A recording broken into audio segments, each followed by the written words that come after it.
My room had no running water, none, zero. I called down to the front desk. It's 3:30 in the morning. I said, hey, my room has no running water. She said, I know. I said, what do you mean you know? She said, it's the only room in the whole place with no running water. And she said, it wasn't going to be your room, it was another guy's room. But he was so mad about no water, we gave him your room and you this room. I said, young lady, to call you stupid would be to defame the word. I said, you owe your mother an apology for the day you were born. After a minute or so, I said, you still there? She said, yeah, I'm still here. I said, you got anything to say, young lady? She said, well, since you asked, I got one thing to say, and my voice was dripping with contempt. She said, I go to a Bible college where you come preach every year. I said, hey, you knew I was kidding, right? I didn't mean any of that. She said, I don't have hardly any money. But she said, I send your ministry a little money every month, and I love you, Brother Gibbs. I could have died. You want to know how good a Christian you are?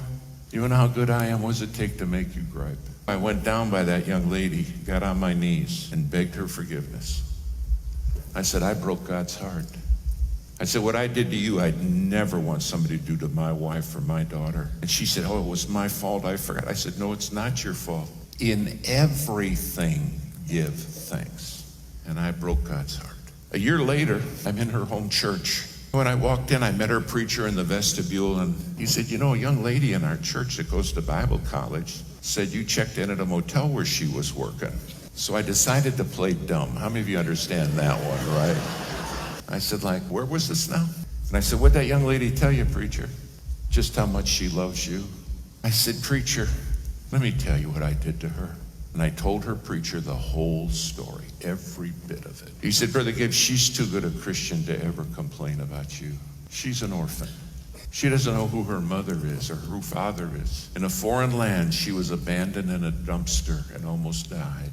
And somebody found her. And when you said you owe your mother an apology for the day you were born, you must have cut her to the quick.